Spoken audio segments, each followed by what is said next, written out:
Hello and welcome again to the Stouting Off podcast, where we spout off commentary on the everyday.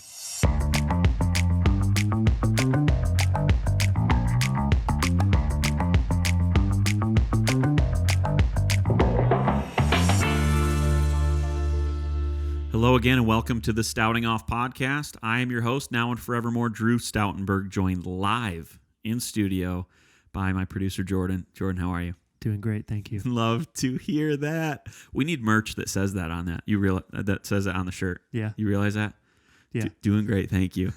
And Stouting Off fans out in public will be like, "Hey, I've heard that. I know what you're talking about." That'd be It awesome. would actually be a sweet shirt. Yeah.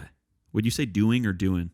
It's doing actually. Hard G there. Doing great, thank you. I don't know. It's in there, but in parentheses, like a ghost note.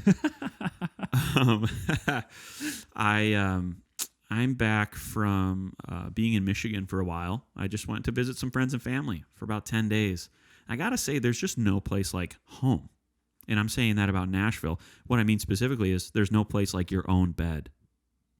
When you're out and you can't stay in your own bed with your own white noise machine and your own sleep mask and your own ceiling fan and your own blackout curtains, it's just, I don't sleep too well elsewhere. I did bring my own bite guard, though. That stays with me. You using someone else's sleep mask? I forgot it. I didn't even pack it. I packed my auxiliary one, which the elasticity wore out, to be fair. So the auxiliary sleep mask that I use, it droops down throughout the night. I'll wake up and I'm wearing it like a choker. It's down here. It sucks. I don't know why I didn't bring my good one. All that to say, it was nice to be back there, but I'm glad to be back in the studio. Some of you tuned in for our, we did a live YouTube session with a couple of Michigan friends, Will Woodington and Ryan Graham. Ryan is in LA, but he happened to be there for his sister's baby shower. Jordan, we missed you a lot. It was a great podcast. Thank you. We had a couple minor little technical issues, but Jordan was like texting me in real time. He was like, "Hey, can you turn Ryan's mic up a little bit?" I was like, "Say no more." So thanks again for that. Yeah, no problem. Remote tech support. So I flew there because it's a 1 hour, 8-minute flight, I think, is your hang time, so to speak, your cruising time. Hang time, that's dumb. Man, I tell you what, when I was flying back, there was a guy in the TSA line who must have never flown before, because they had to the TSA guys had to really, really explain to him, not just like, yeah, shoes off, laptops go in their own little separate compartments, whatever. They had to get really, really detailed with this guy. They were like, yeah, and your jacket, yes, sir, and your jacket, as well as your hoodie. Yep, that too. And then you take your shoes off. This guy had 8 totes, and they were all just articles of clothing and loose stuff. I'm like, dude. And he didn't even have, I had 2 carry-ons. One was a backpack with all my audio gear for the live podcast we did. And then the second was my work bag with 2 laptops in it and all this stuff. And I'm just like, dude, I must have been getting ready and removing all the things I needed, like Clark Kent in a phone booth. That's just coming to mind right now. You know, Clark Kent goes into a phone booth, comes out Superman in 1 second. Yeah. That's what I felt like. I was just shoom, like a little tornado, like a little Tasmanian devil tornado. And then here we go. All my stuff is in my 3 or 4 totes. And then we go through the little metal detector thing. And this guy is getting, you know what? So let me ask you, Jordan, when you go pass through, all your stuff's there, what do you do? What do you do? When you walk up to get your stuff, you get your shoes, you get your bag. What do you do at that point right there? Collect the stuff, stack my bins, walk over to the nearest bench.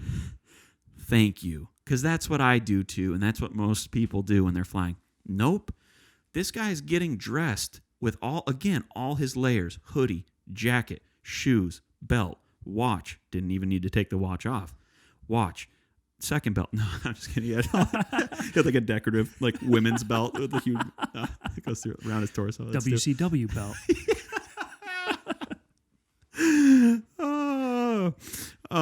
Yeah, exactly. He's getting dressed right there, and I'm starting to steam. I'm getting very mad.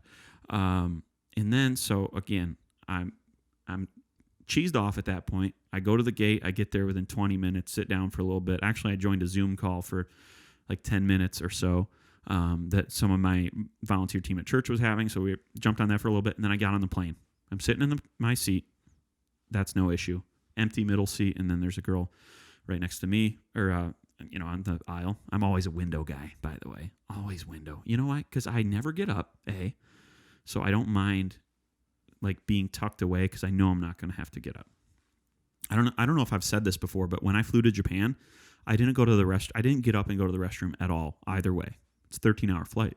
I don't know. I just don't like getting up on planes. I agree. Yeah, I don't either. I'm a window guy too. Yeah. And so the secondary benefit to that is you can do the little lean on the window, the plastic thing that tens of thousands of other people have also put their head on. So that's cool. Yeah. It's really clean. But Delta gives you these little hand sanitizer wipes, so I am doing the whole thing all around. Anyway, I'm sitting in my seat, and this guy comes on the plane with like a plastic takeout bag full of food. No, dude. You can tell he just bought it from a vendor on the concourse, and like a little whatever food kiosk or shop. And it's like he was saving it to bring onto the plane, and then opens it up, and I swear there was shrimp scampi or something, or like roasted garlic. Sick. And I just turn to him like this, and I'm looking. I hope he looks over while I'm just glaring at him. I'm doing this thing, the teeth like the gnashing of teeth. I'm cheesed off. He didn't look though, and so, a wise person once said, and this is a little different, but they said, holding a grudge against someone or unforgiveness in general is like drinking poison and expecting the other person to die. But in that moment, he wasn't giving me the satisfaction of seeing me mad. So I felt like I drank poison, and I was consequently dying. Not him. That's sick though. It's inconsiderate. Yeah. The smell of someone's food on a plane is disgusting. I have a thing about other people's food in general. I don't eat it, I don't smell it, etc. So when it comes to that, simply don't do that.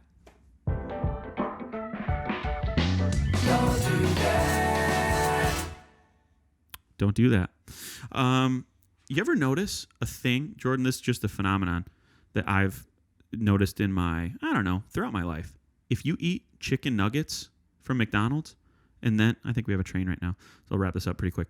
But if you ever have chicken nuggets from McDonald's, and then you have like a pop or like a juice or something, and you go back to the chicken nuggets, they taste different. Yeah. They taste bitter. Yeah. Because I always get like orange high C when I go to McDonald's. And whenever I always have to like eat all the nuggets before I go to the high C, because I can't do nuggets, high C, nuggets, because it tastes different after. Yeah, man. I know what you're talking about. I wonder what like the scientific basis is for that, It'd be really interesting to find out. But yeah, that's crazy. Anyway, I want to go right from that into our next segment. What's Drew been watching?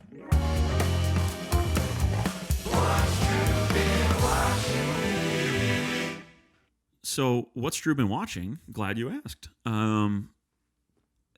Unsolved Mysteries recently had a reboot on, I don't know if it was recent or not. I just started seeing it again on my recommended for you or whatever. Have you seen that? Yeah, I saw it. I haven't seen the documentary or anything, but I've seen the ad. Yeah, it's got 2 seasons, I think, on Netflix right now. Like, again, reboot, high quality modern day stuff, not 1989. And I used to watch Unsolved Mysteries all the time when I was a kid. That and this show called Emergency 911, which I've mentioned, I think, before on the podcast. And I remember an episode of... Do you remember that show, Emergency 911? No, I can't. They would just reenact 911 calls. And I remember there was one scene, I think a kid fell into a pool and there was a drowning, but he actually was able to be resuscitated. Oh, and there's people really struggled to say that for some reason. I was he re-resuscitated. There's people acting it out though. Yeah, it's all reenactment. It's not real. See. And then there was another one where on Emergency 911 back in the day, late 80s, early 90s syndication, probably stopped showing episodes by 96 or so. I just guess. I guess, and I just say it matter of factly, and I convince myself. I don't know when they stopped showing the show. Anyway, there was one on Emergency 911 where a woman's clothing got caught in the mesh of an escalator. It was it got caught in there. So that was an issue. I don't remember how it ended, but I don't think they ever showed anything that didn't end with the person surviving with non major issues. Yeah. Anyway, all that to say, Unsolved Mysteries. Can you Google who was Can you Google who was the original host of Unsolved Mysteries? It was this iconic dude. You'll recognize him, and his voice is special too. Let me see. Raymond Burr. Huh? I thought I was going to recognize the name. I was thinking of John Walsh, but that's America's Most Wanted. Yeah, that's the guy. I want to hear his voice. What's his name? Raymond Burr. Raymond Burr. Yeah, he was like the original guy, and he would explain it with just the most like suspenseful delivery and diction. Raymond Burr, that's not his name. Wait a second. That's not his name. I'm sorry, dude. What that was the original. And I typed January 20th, 1987 was Raymond Burr. I typed in Solved Mysteries. That's it.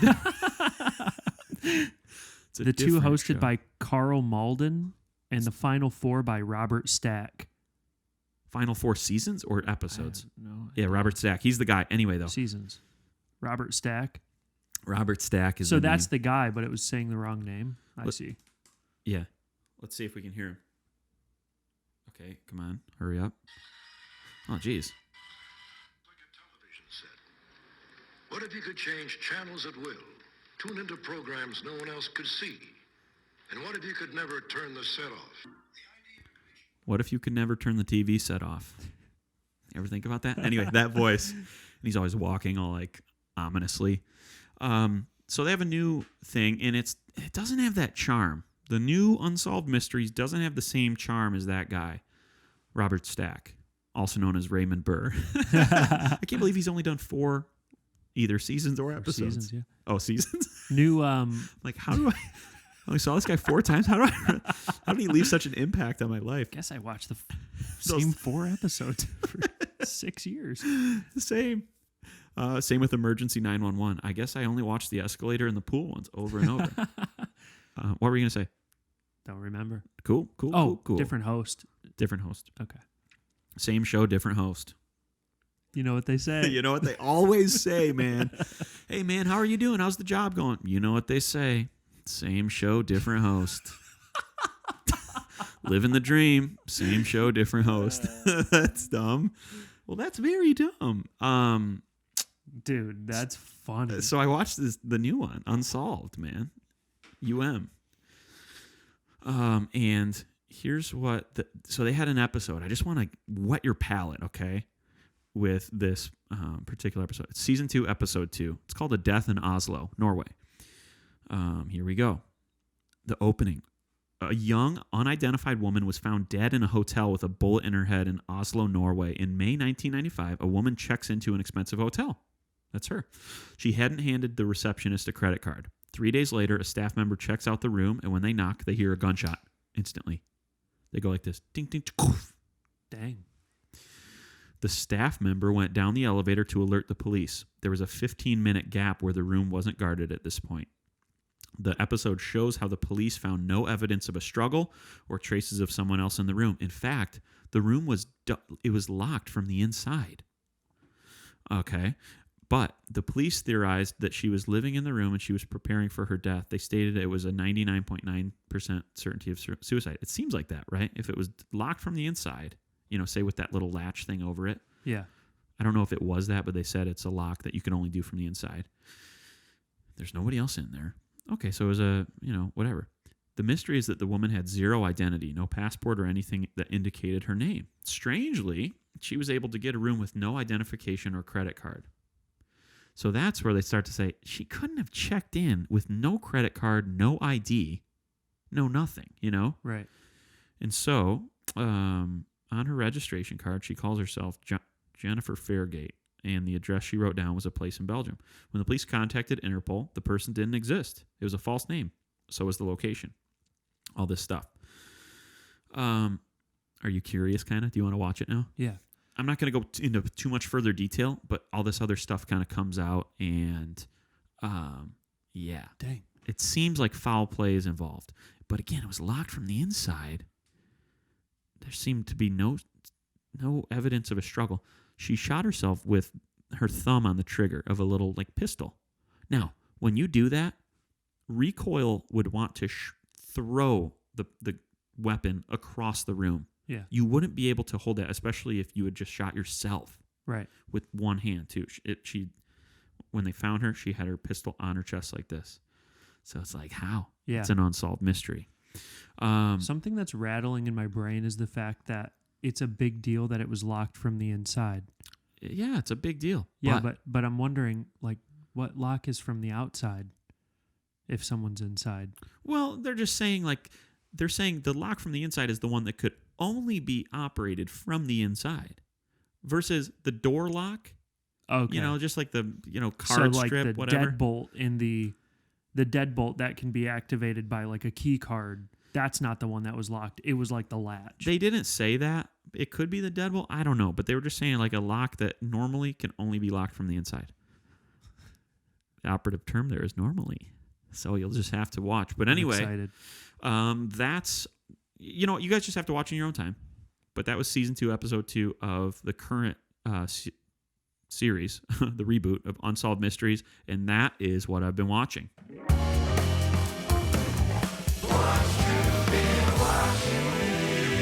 Sugadoom. Do you think you'll watch it? Yeah. Maybe. My thing is with unsolved mysteries, I want closure. I want Sure. resolution. Yeah. I want at least some kind of ending that involves justice. Yeah. Imagine peace of American mind. Murder without the end. I couldn't. Did I just give it away? But I'll spoil it right now. No, don't Well, spoil it's not a it. spoiler. We'll just say that there's closure. Jinx. Dude, I'm all about watching stuff like that. Monica's not. Yeah. I don't blame freaks her. her out. I don't Freaks blame her her. out a little bit. Yeah.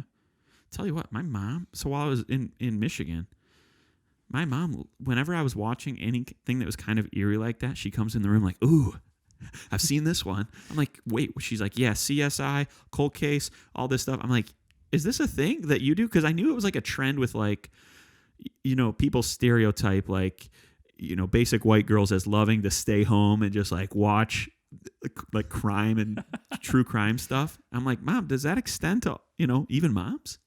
Like my generation moms? Up the moms of my generation? Okay, cool, man. You get what I'm saying. I don't want to just throw my mom's age out there. It's not becoming, but I'll tell you what. She is a grandmother and she looks great for her age. Yeah. Would you say that? Yeah. Oh, yeah. She's doing great. Love you, Mom. But I'll tell you what. My mom is also one of the types of people. I don't know if your parents are like this at all, but I always tell her, Mom, stop watching the news. It's just getting you down, because we'll talk on the phone. She's like getting down and kind of like a little heated. I'm like, stop watching the news. She's like, I don't watch the news. I don't, Drew. I barely ever watch it. I only watch Fox News Business, and it's only about stocks and stuff. But yet, while I'm in Michigan, she's like, I never watch the news. And I walk into the room, and she's like trying to change the channel because there was news on. She's trying to change the channel. It reminded me, I was like, how the tables have turned. It reminds me of when I was a kid, and I'm watching something on TV that I shouldn't. And she comes in the room. I'm like, no, Mom, it wasn't. It wasn't the... It's South Park. Yeah. No, it's not South Park. Yeah, exactly. South Park would get me in trouble back in the day. Me too. And The Simpsons. Simpsons wouldn't get me in trouble. Like, Cheryl just kind of frowned upon it, Yeah, I wasn't going to get in trouble, but I was going to get asked to change it. Yeah, like, what are you doing, Drew? Yeah. What are you doing, Me Jordan? Remember when there were... you would get asked What are you that? doing, Drew and Jordan? It's just me in the room. You're like, you see another... Yeah. Also, do you remember when, like, HBO and stuff, you couldn't quite get the... Like, we didn't pay for the premium channels, but if you scrolled through, you could see, like, the... Like, it was, like, looked like a distorted image, It wasn't, like, the snow ep scene. It was, like, color, and it was all, like, wavy. You know what I'm talking about? Did you ever see that? No, not really, no. Like, we had HBO and, like, say, like, an explicit channel, Playboy channel or something. We didn't obviously have that, but, like, when you scrolled through... There was like warpy images because I don't know however satellites work. Playboy channel is of course extremely crass to talk about, so that's cool. But we just had some of those channels like that, and sometimes not on that particular channel, but HBO or something, you could be going through and there would be like watching stuff you shouldn't be as a kid, and so that's cool. I bet somebody listening to this show though, you can relate to this. Jordan, you might be just a hair. Maybe Maybe just a generational gap in our 2 years of difference. But there was a time where if you didn't pay for the premium channels, you could go up into the upper channels where you know, Stars and Cinemax and HBO and all these things, and you could sometimes get some reception. Yeah. I think I feel like anytime, because it always happens, like you're just flipping through the TV and you're trying to find a channel or whatever. Yeah. And once you get into like I remember it being like maybe 80s or something like that, 90s.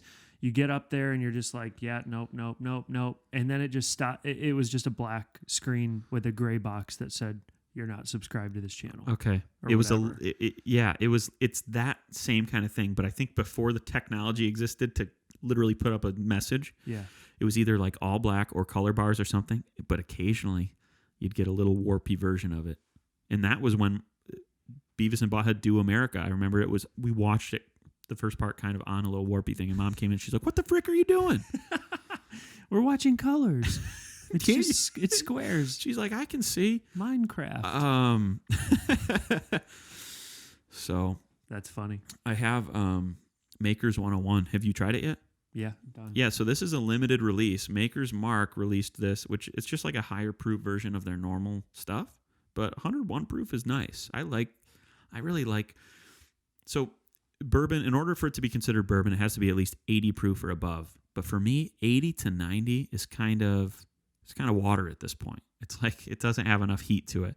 90s are okay, but once you get into like 100, 115 range, that's really a sweet spot. So this is kind of in the bottom part of that little threshold, those brackets that I just gave. But Maker's Mark 101 is really nice. Cheers. Yeah, it's good. Really good. You need a refill? Yeah, but not now. Come and get it. Be on camera. No. All right. I'm still freaking thinking about that airplane guy bringing food on, which really rattled my cage. You can't do that, man. Bringing garlicky food where other people have to smell you eat. Dude, I have a story about that. Let's hear it. Same story.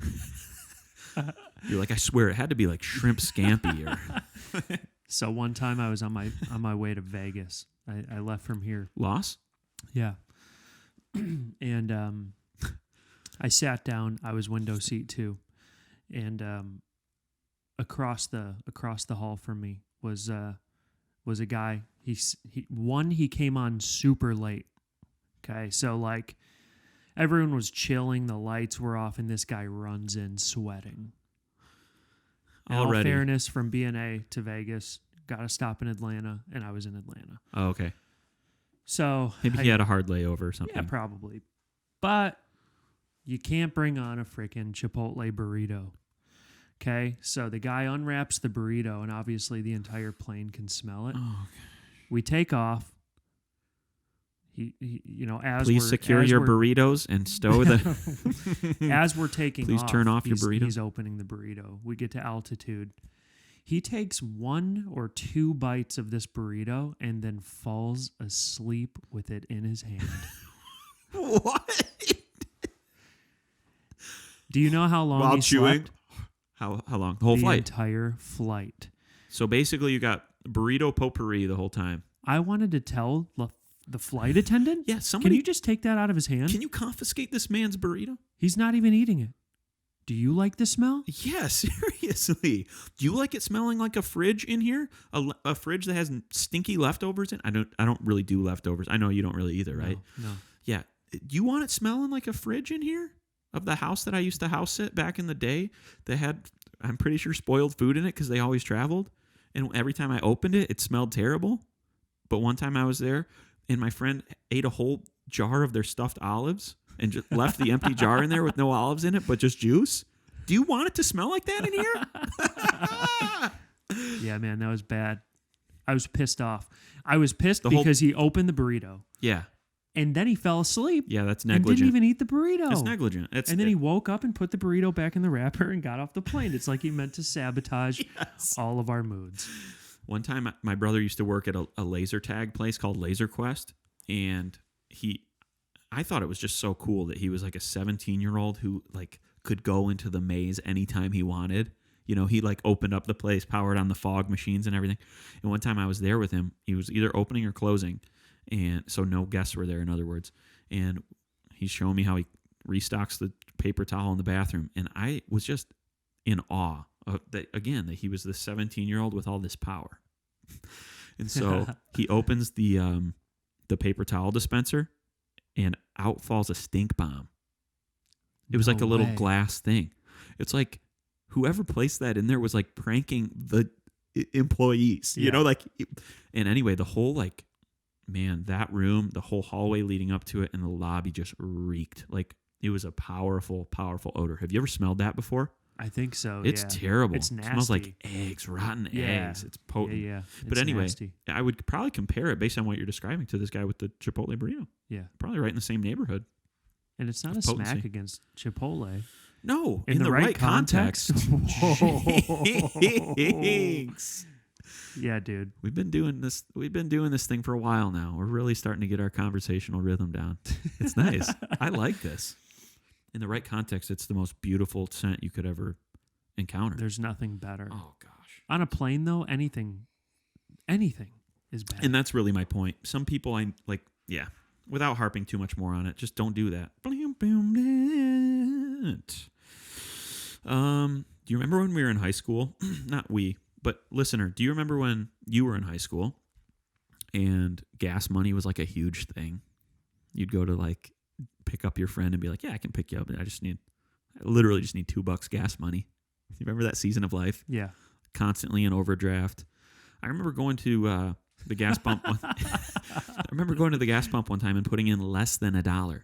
It was like here's 89 cents, you know, but just need to get home. I'm running on fumes. Anyway, I don't know why I thought of gas money while I was home. Oh, yeah.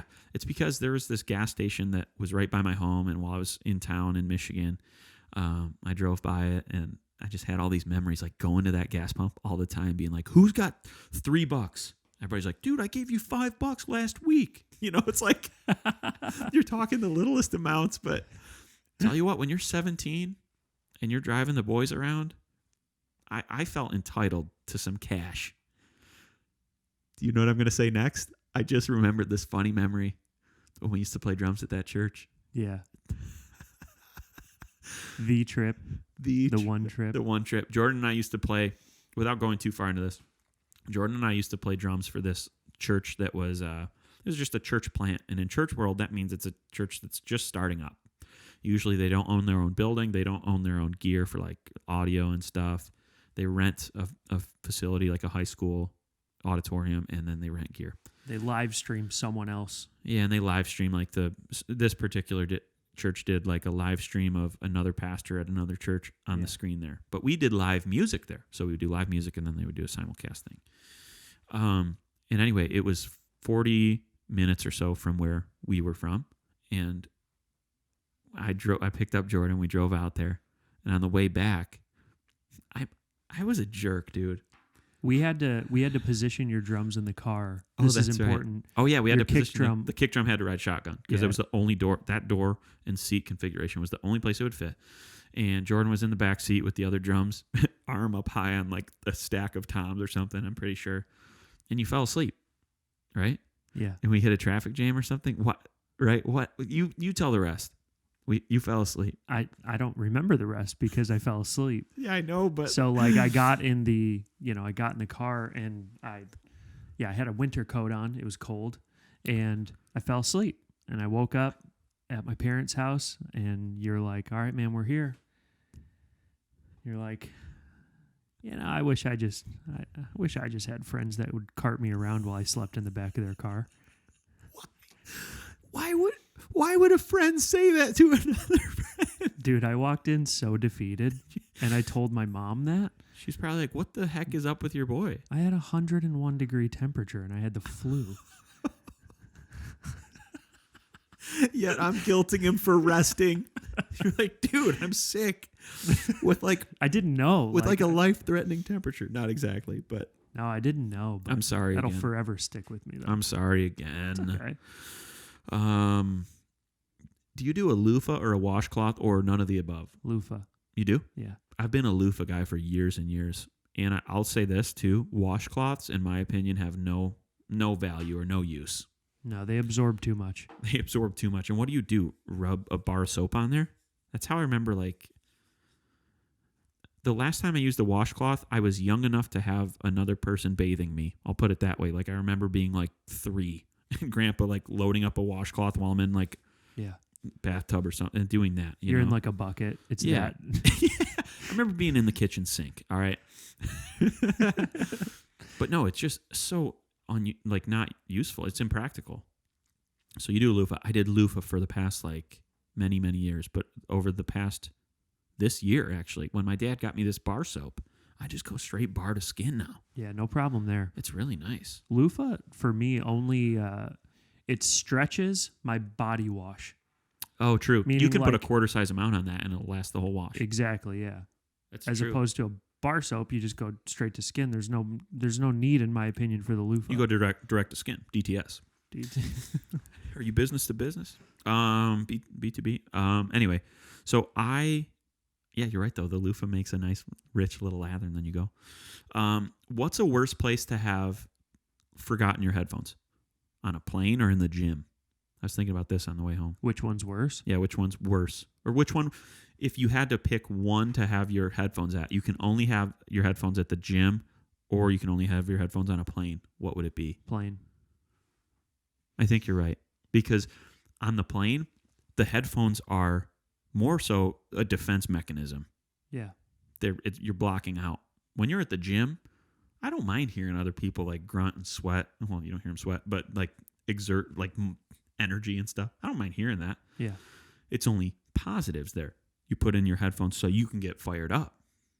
But when you're on the plane, I need that defense mechanism. Because what if I hear the guy who just brought on the shrimp scampi start chewing on it? Then when I hear eating noises, for example, or baby crying, even though I have grace for parents who have to bring their babies on because I just try to put myself in their situation, it would be terrible.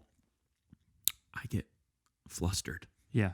I need the defense mechanism. You guys have flown with a newborn. Well, have you? Yeah. I know Monica did last year, right? Yeah. Last cheer? Yeah, we've flown. Really? It's hectic, but it's fine. I actually met 2 good friends on an airplane that live here. I was on the way back from...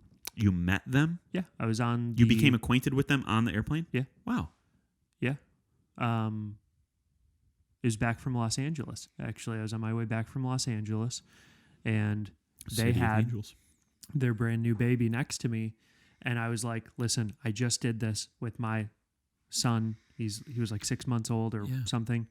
I was like, just FYI, don't worry about me.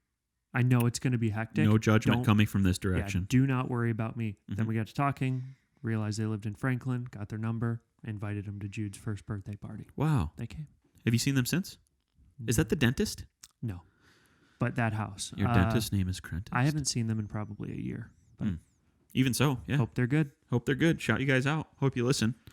I want to talk to somebody out there listening. I have 2 words for you. Face forward. Okay, and what do I mean by that? I listened to a sermon one time, a talk, whatever, by this pastor, Judah Smith, and it was at a time that I really needed to hear this. And what Judah was saying basically is face forward. Life only works. It only goes in one direction. Stop looking in the rearview mirror at the days that have been, at the memories that have been, at the people that have been. Stop looking back so fondly on that. Remember and appreciate and honor the past, but don't romanticize it, you know? And while I was in Michigan, I caught myself kind of romanticizing some of like my old life. And again, not to say don't cherish the memories or don't honor again and reflect and recall those as needed, but you don't live in the past, you know? Life only moves forward. And so I want to say to somebody out there, if you're looking back on that relationship that you ended and maybe you're starting to kick yourself now, you're probably romanticizing that relationship, or you're probably romanticizing that situation, you know? I find myself doing that sometimes. I'll be like, man, I never should have broken up with her. Man, I never should have quit that job. Or man, I never should have left that place or gone to this or whatever. And really, I had like valid reasons in that time to do that. You know what I'm saying? Yeah. So face forward. You know, your best days are still to come. I really believe that. It's always to come, in my opinion. I don't know. I just felt like somebody needed to hear that.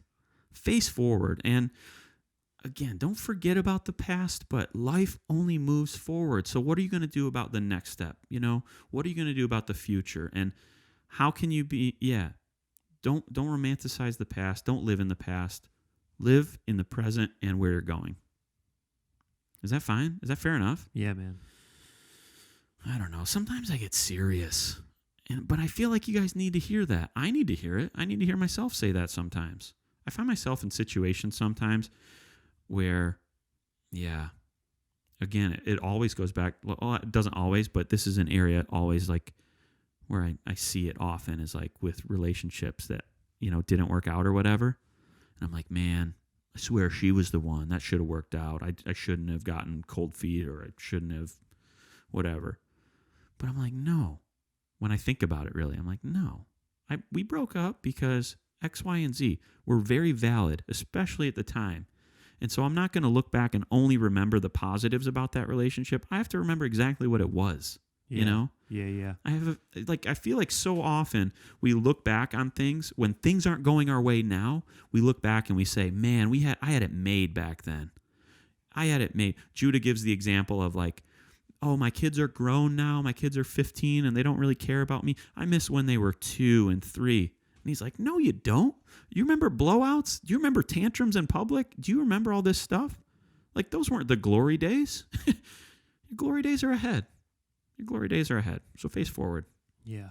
Life only moves in one direction. The band. I've seen One Direction live, actually, before. It was amazing. Saw Harry Styles in real life. Before it was amazing. It was just okay. At the time, it was just okay. But in hindsight, again, I love to romanticize the past. It was the best concert, and no experience, any concert or otherwise, will ever touch it.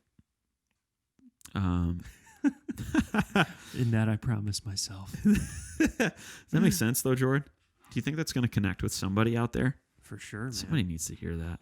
It took me a while to kind of formulate the thought, but again, we have to be eyes fixed forward on where we're going, not where we've been. You can't get the past back. Life only goes forward.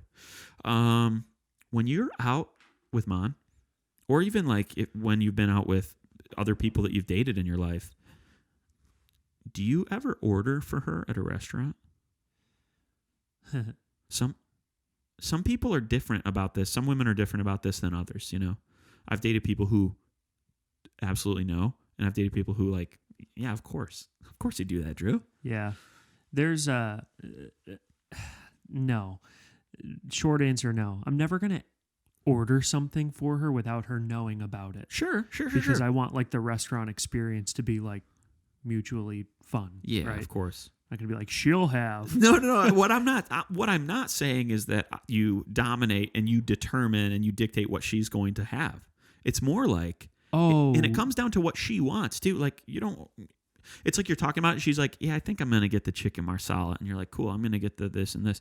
So like when the waiter came to the table, you're like, she'll have the chicken marsala with the red sauce, no. And I'll have the filet mignon. I just let her go first. That's fair. Yeah, she just orders first. And I would never just do that, but it's happened before, like with cocktails or something. You know, we're talking. Yeah, she'll have the blueberry smash, and I'll have I won't point like this. Yeah, she'll have the blueberry smash, and I'll have the old fashioned. Yeah. And then she's like, oh, I kind of like that. Yeah. Monica, we went out for her birthday the other day. We went out to a nice dinner, and it was fun. It was awesome. We got like 8 small plates. It was really great. That'll cost you about 8 bills. We when I hear small plates, I hear large bills. That's a fact. It's an absolute fact. We discussed, I was like, all right, let's quickly go through, let's get our drinks, and let's order, because small plates are like appetizers. Yeah. So I was like, all right, let's get all this going. When the waitress came, I ordered all of it. But we had discussed it. And it's a shared thing.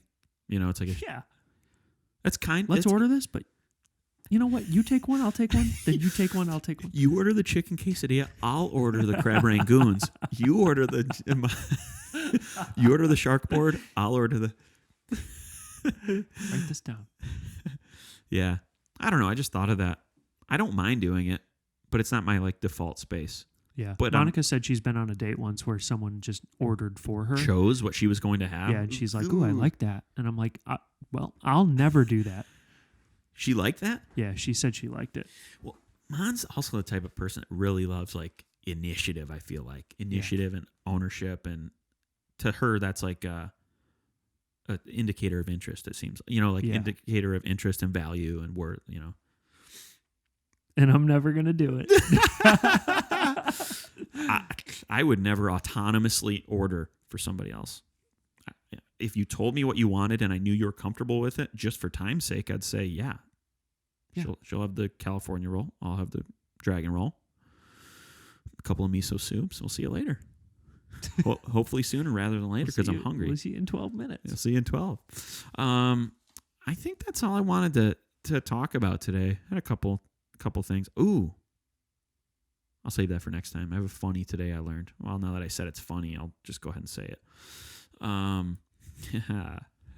This one made me laugh. Today I learned that New Zealand bans ludicrous children's names that would cause offense.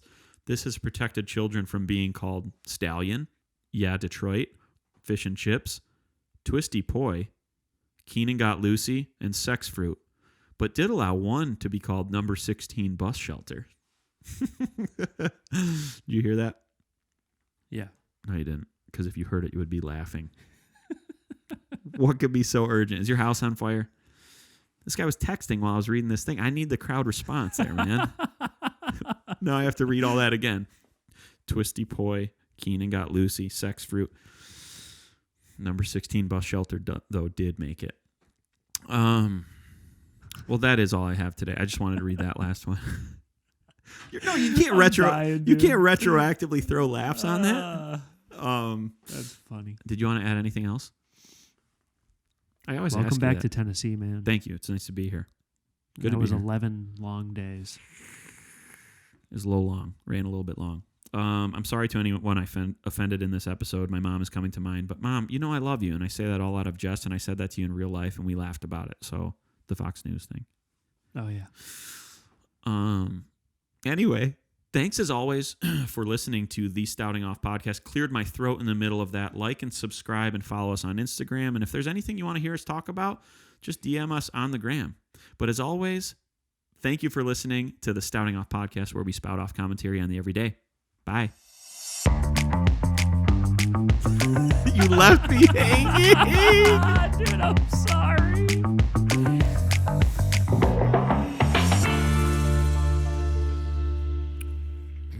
That's it.